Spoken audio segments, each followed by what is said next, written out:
Most people believe the California gold rush was a saga of lawless shootouts and collapsing tunnels. But the most terrifying killer wasn't a bullet. It was a silent silver mist that literally ate your personality. In 1876, a miner named John Connor was found dead in his cabin. He wasn't injured, but he had gone strange, terrified of shadows and unable to hold a spoon without shaking. He was a victim of erethism, a mercury-induced madness caused by the 10 million pounds of quicksilver used to wash California's gold. To the mining barons, this wasn't a tragedy. It was a production norm. Why did the world's most famous fortune seekers trade their sanity for a silver reflection on the walls? Today we're uncovering the brutal chemistry of the West, where the price of gold wasn't just blood, but the very soul of the men who found it. Nevada County, California, 1876. The cabin sat 4 miles from the stamp mill where Connor had worked for 8 years. Neighbors said he had gone strange. The county physician entered into the record nervous excitation and general exhaustion. Nobody looked for the cause in the silver shimmer that settled on the mill walls every morning like frost that never melted. The expected danger in a California stamp mill was obvious to anyone who walked through the door. The stamps themselves, cast iron heads weighing between 400 and 900 pounds, rose and dropped 80 to 100 times a minute, each cycle reducing gold-bearing rock to a gray slurry that ran across the floor in a thin, grinding stream. The sound was not impact. It was continuous percussion felt in the sternum before a man crossed the threshold. The floor vibrated. The iron frames sweated. A worker who spent 10 years in a stamp mill expected his hearing to go. He expected the joints to ache. He watched for the hazards he could name. He did not watch for the mercury. The slurry flowed across copper plates coated with a thin film of quicksilver. Mercury, delivered in 76-pound iron flasks from the mines at New Almaden in the hills south of San Jose, where the Quicksilver Mining Company had been operating since the 1840s and held a near monopoly on California supply. Gold particles bound to the mercury on contact, forming amalgam, a dense, heavy alloy that clung to the plates while the waste rock washed away. The chemistry was efficient. The air above the plates was not a concern anyone had written into an operating procedure. Mercury begins to vaporize at room temperature. In a California summer with a stamp mill running at full capacity, the air above the amalgamation plates was warm enough to accelerate that process measurably. The vapor was colorless. It had no smell strong enough to register as warning. The men who stood over those plates, called amalgamators, breathed it for 10-hour shifts, 6 days a week, in rooms where the only ventilation was an open window when the weather permitted. The word erethism did not circulate in Nevada County mining camp. What circulated was a different vocabulary, quieter and more damaging precisely because it described a man's character rather than his condition. He's gotten nervous. He doesn't come around anymore. His hands shake even when he's not cold. The symptoms of chronic mercury poisoning developed across years. Insomnia first, then irritability, then a fine tremor in the fingers that worsened under observation. Then the pathological shyness. Men who had been known talkers at the bar becoming unable to tolerate a room with more than 2 people in. Then memory loss, then paranoia. In the final state, delirium, and the complete dissolution of a recognizable self. It did not look like a disease. It looked like a man who had simply changed. County physicians in the mining districts wrote what the language available permitted them to write. Nervous exhaustion, brain excitation, constitutional weakness. These entries closed cases.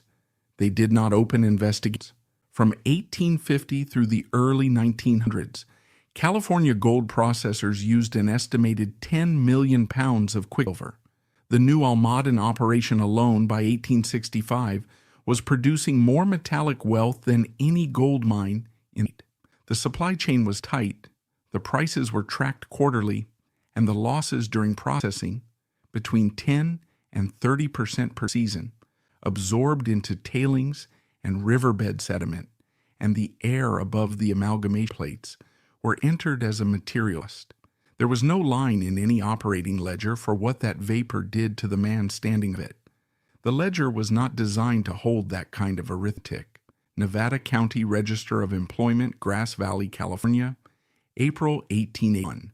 The entry reads, Thomas Ferris, age 34, occupation, amalgamator, shift length, 10 hours, 6 days a week, no notation of protective equipment, no notation of ventilations. The column for hazard classification is blank, not because the form didn't have one, but because no one had defined amalgamation work as hazardous under California labor statutes of their. At the macro level, 1881 was a stable year old. Price. Mill owners in Nevada County expanded output by lengthening shifts and increasing stamp counts per patent. From that period document dozens of improvements to stamp mechanism, dropsy, cam geometry, dotness. Not one patent filed in that decade addressed vapor containment in a mess. The industry's primary trade publication, the Mining and Scientific Press out of San Francisco, ran regular columns on improving amalgam yield. It ran nothing on amalgamation. The two subjects existed in separate universes. One measured in troy ounces, the other not at all. At the micro level, Thomas Ferris knew something was wrong approximately a year before his hands began shaking visibly enough for unnotice. The knowledge was physical before it was nameable. A tightness behind the eyes after a shift, sleep that didn't restore, an irritability that arrived without cause and left without a nation. He had been, before the mill, a sociable man, a known presence at the Sons of the Golden West Lodge, Grass Valley. Someone held a room. By 1881, he avoided the law entirely. He told his wife tiredness. No one recorded what himself. At the mass level, the mining towns had their own diagnostic system and social. In Grass Valley, Nevada City, and Downeyville, the men who worked the amalgamation plates were recognizable after a few years in the same way a sailor is recognizable as gait, not from any single feature, but fluster, the trained hands, the avert eyes, the particular wariness movement, as if the body had learned to treat every surface as potentially stable. They were called millmen, in a tone that meant something beyond patient. The town accommodated quietly, the way communities accommodate what they cannot explain and cannot afford front.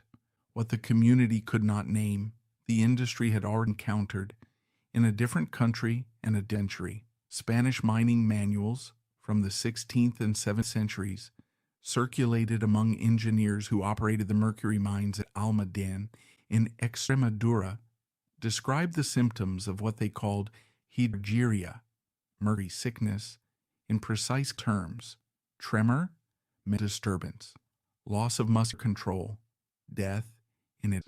The Almaden operation had instituted worker rotation by the 18th century, limiting exposure time per shift, not from humanitarian principle but from practical one. They kept losing trained labor faster than they replaced it. In 1865, journalist and federal agent John Ross Brown visited the new Almaden mines and submitted a report to Washington. He noted explicitly that both the mining company and the owners of gold processing mills had access to the European technical literature on mercury hazard. It traveled with the technology itself, passed between engineers the way operating manuals pass mechanics. The knowledge existed. It simply had not been applied to the question of worker shift duration in California mill rooms. No records suggest anyone why not. The California Mining Bureau's annual report for 1869 contains a passage that reads close reading. Between columns of production figures and meteorological data, the inspector for Nevada County noted, amalgamators, frequent turnover of personnel is observed, attributable to nervous unsuitability labor, not disease, poisoning, nervous unsuitability, as though the problem resided in the men rather than the vapor they breathed, for 10 hours a day, 6 days a week, in a room designed for gold recovery and not occupation. High turnover in the amalgamate position was, in statistical terms, the readable trace of mass poisoning. Rendered as a personnel note, it became a production variable, something to manage with wages, not inflation. When the fourth amalgamator in Nevada County died within a single calendar year, 1882, causes recorded as paralysis and exhaustion, the funeral at Grass Valley Cemetery drew 7 people: his wife, 2 children, co-workers, the mill owner present. At the following week's foreman's meeting, he was informed that two amalgamators had proven unfit for continued service and would require replacement. He noted it and returned to the mercury expenditure column. The number in that column was the one that mattered. It always had been. Consolidated Gold Mines of Nevada County, Shareholder Report, 1884, page 14, line item, mercury expenditure for the season, $4,840. Item directly below, payments to families of deceased or incapacitated workers, $0. Not because no one had died, not because no one had lost the use of their hands or their memory or their ability to recognize their children at the supper table, because the company was under no legal obligation to acknowledge any connection between work at the mill and nervous exhaustion. The disease had no name in California tort law. It had no precedent in any state court ruling. It was, legally speaking, not a workplace condition. It was a personal misfortune that happened to occur near a workplace. The expected response is outrage and individual greed. But what operated in the California mining districts of the 1880s and 1880s was not a moral failure of particular men. It was a structural rationality, a system in which a disease developed across years, left no single identifiable moment of causation, and carried symptoms indistinguishable from character, simply did not exist as a category that law, medicine, or accounting equipped to process. Each decision taken within that system, not to ventilate, not to rotate personnel, to pay compensation, was defensible within the available framework. That is precisely what makes the system so durable. Installing or retrofitting a closed ventilation system in an average state in the 1880s cost between $200 and $600 as a one capital expense. A new amalgamator could be $1 a day. No California court before 1900 ruled against a mill owner for mercury poisoning of a worker because the plaintiff bore the burden of proving direct causation, and Arethism's symptoms were consistently reattributed by company physicians to intemperate habits, natural nervous disposition, the catch-all of the era. Constant weakness. The defense did not need to disprove the connection. It only needed to introduce alternative explanations, and the medicine of the period seemed in abundance. In 1878, an engineer employed at one of the large mills in Nevada County, identified in surviving documents only as the company's technical engineer, his name absent from the accessible record, prepared an internal memorandum documenting hazardous mercury vapor concentration in the amalgamation room. He recommended forced ventilation and a 4-hour maximum continuous exposure limit for workers handling amalgam directly. The memorandum reached the superintendent's desk. The superintendent did not respond in writing. A written response would have constituted legal acknowledgement of a known hazard. The engineer left the company within the same quarter. No reason is listed in the employment register.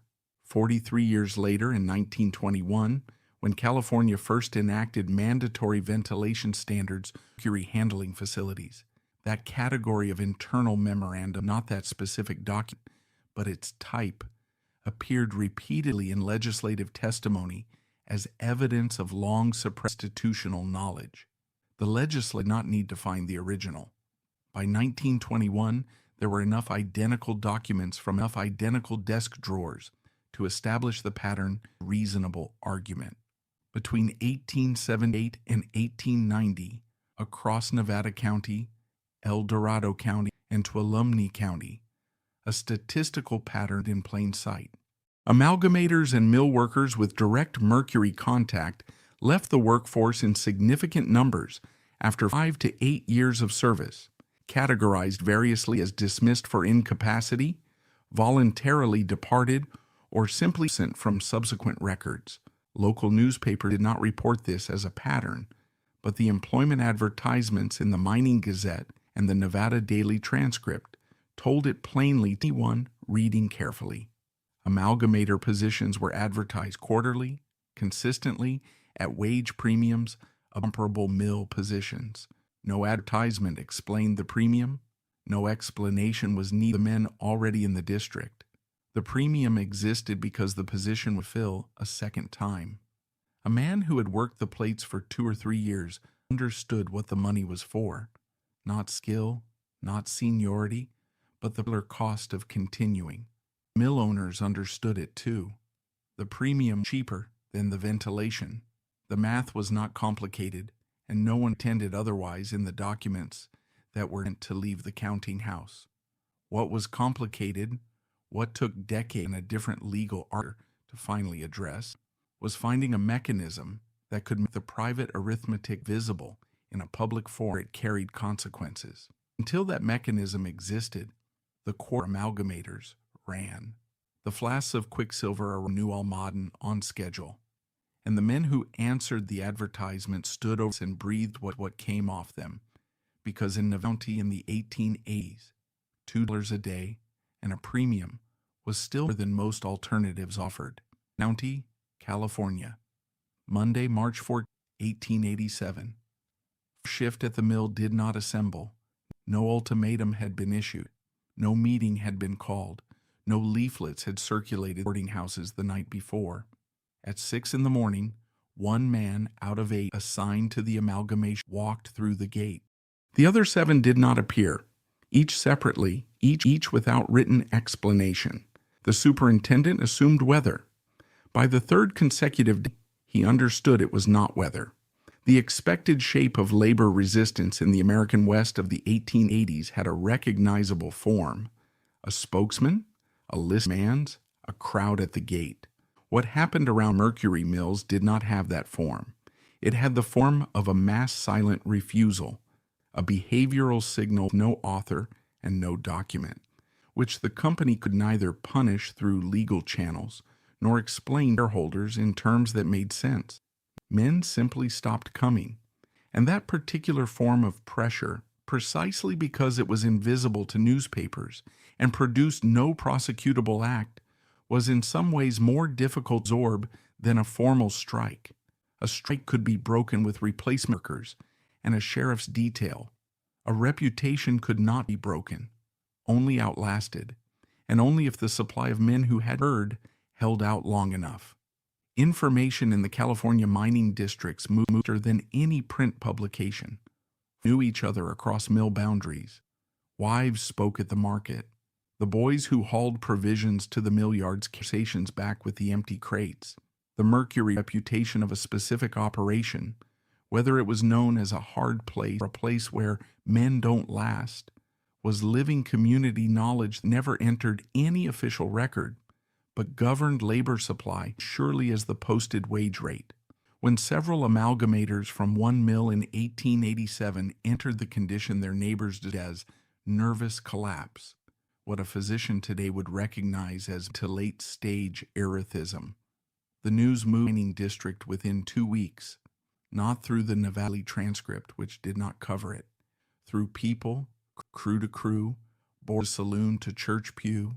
The mills with the worst mercury reputations faced chronic staffing shortages and compensated by raising daily rates or importing workers from other states, not yet learned what the premium was for. The cycle was self-sustaining. It required no conspiracy to operate.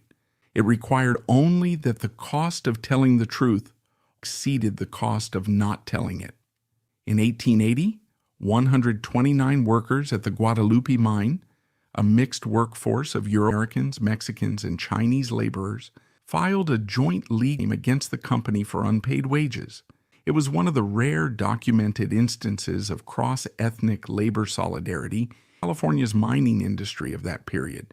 But at most mercury and gold mills, Chinese workers occupied the most toxic positions, not by choice, but through a subcontracting structure that separated them from direct company employment and consequently any avenue of legal redress. When the California legislature tightened restrictions on Chinese employment in mining industries in 1882, the motion was not health protection. But one of the unintended consequences was that mills lost the most consistently replaceable pool of unskilled labor for the most dangerous operations, and the staffing arithmetic shifted in ways no one had planned for.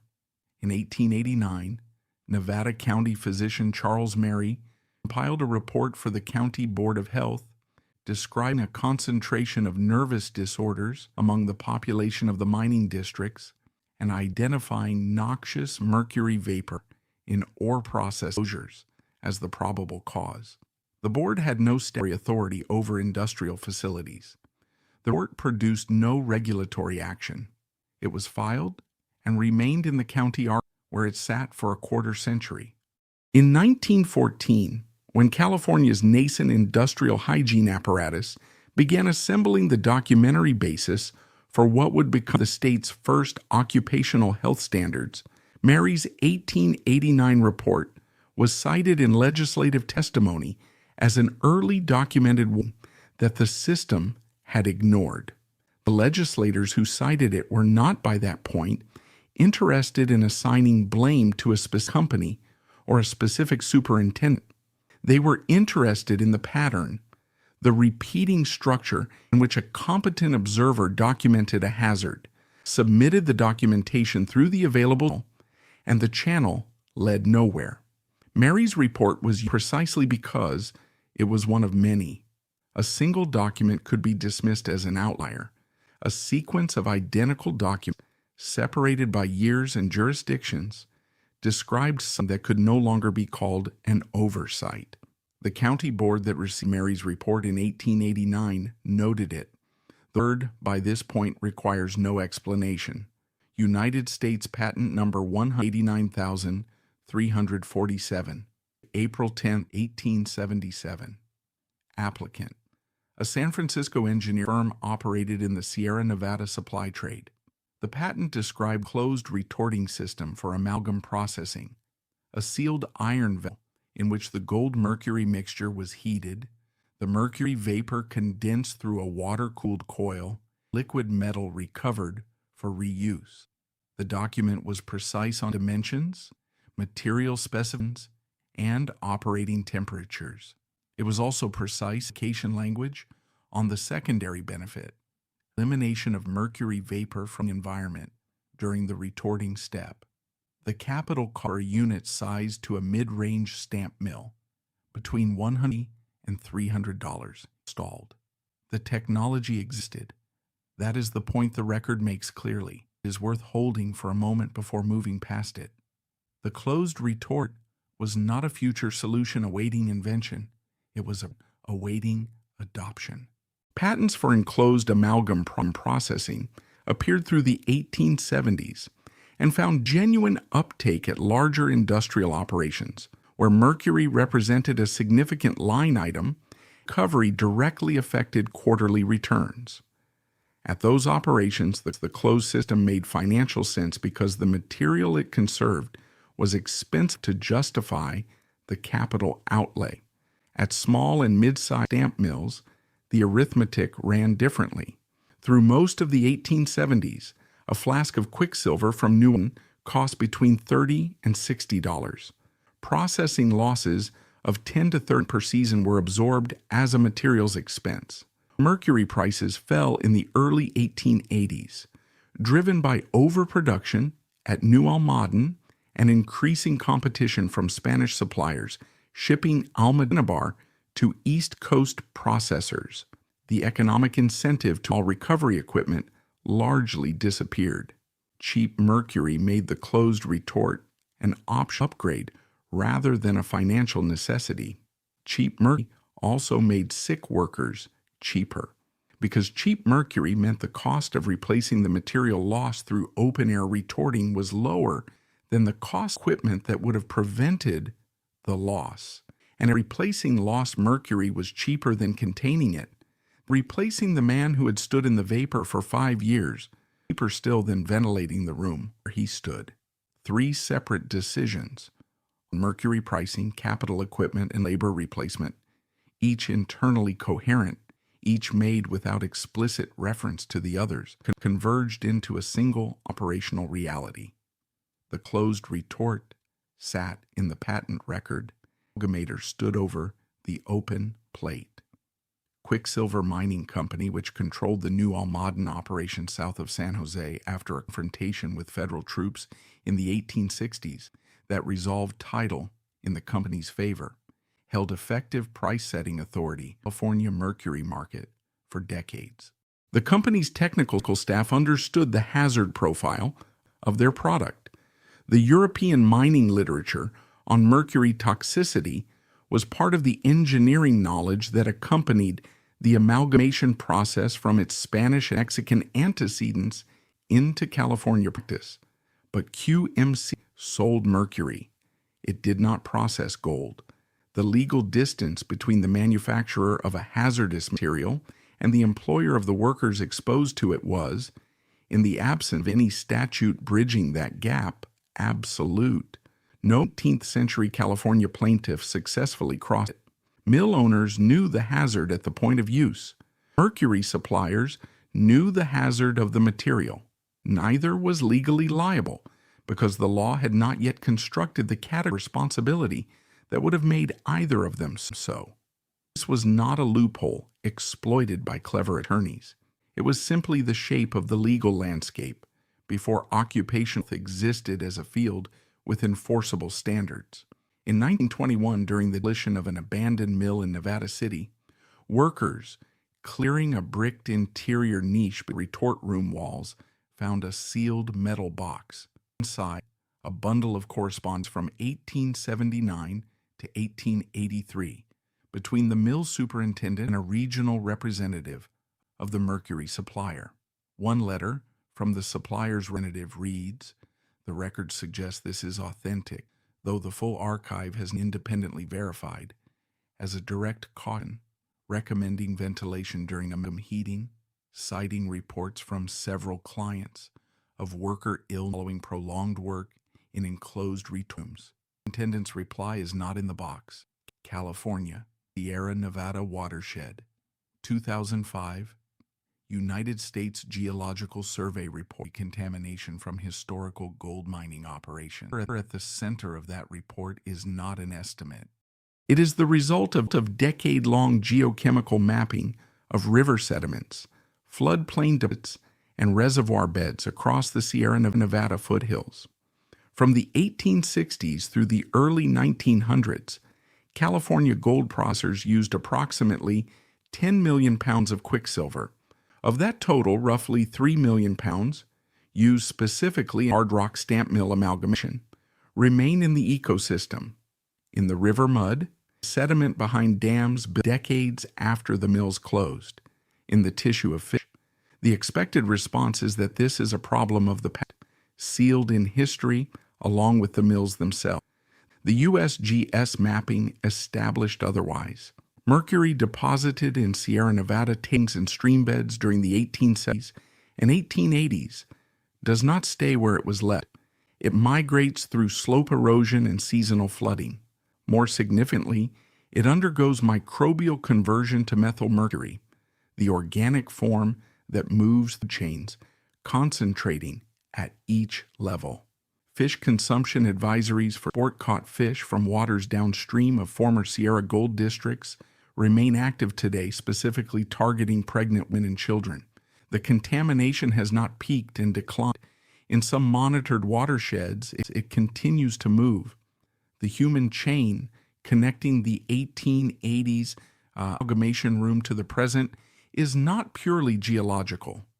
In the 1990s, the California Department of Health Services conducted blood level testing among members of the Pomo tribe resident former Sulphur Bank mercury mine in Lake County, an operation applied quicksilver to gold mills since the 1860s. Some community members declined to be tested, not from ignorance of what the results might show, but from a specific kind of foreknowledge.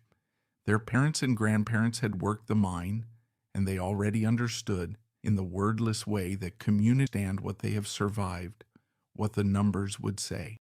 One elder, whose father died at 59 with what the family described as trembling hands, slurred speech, and a fearfulness of people he had once known well, a clinical picture that read as late-stage erethism, totalist. All those years, none of us knew. That sentence appeared in print in 1999, 80 years after the first California sanitary inspector had the statutory to require ventilation in mercury handling facilities. 120 years after the letter of caution answered into the metal box between the retort room walls. The gold that California's stamp mills produced in the 1860s, 1900 financed railroads, municipal systems, the first major American industrial banking class, a capital formation that underwent the next generation of Western expansion.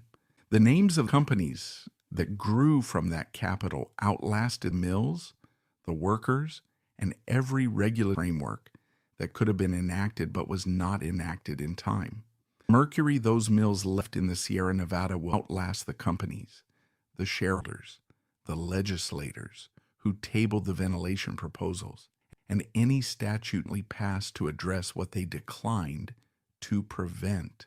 The USGS published updated intercontamination maps of the Sierra Nevada in 2024, detailed to individual water bodies, coded by mercury concentration relative PA thresholds. The maps, like damage assessments, dense clusters of elevated readings, sit where the mill sites were recorded in 18th century mining surveys. Most of the structures are gone, rotted bricks scattered, foundation taken by scrub. What remains is what was released in the sediment, in the food chain, in the specific silence of communities. Learn to describe a man's disappearance into tremor and paranoia as a change in character rather than death. They do not build mills like that anymore. The men who stood over the open plates are gone, and so are the company ledgers that never found a line for what happened to them. But the methyl mercury is still moving downstream. It has no ledger entry either, no cost center, no liability column, no rounding error in a quarterly report. It is simply present, the way it has been present since the first flask of New Almaden quicksilver was poured across a copper plate in the Sierra foothills, and the man standing above it breathed in and did not think to ask what was in the air. He had no reason to ask. Nobody had given him one.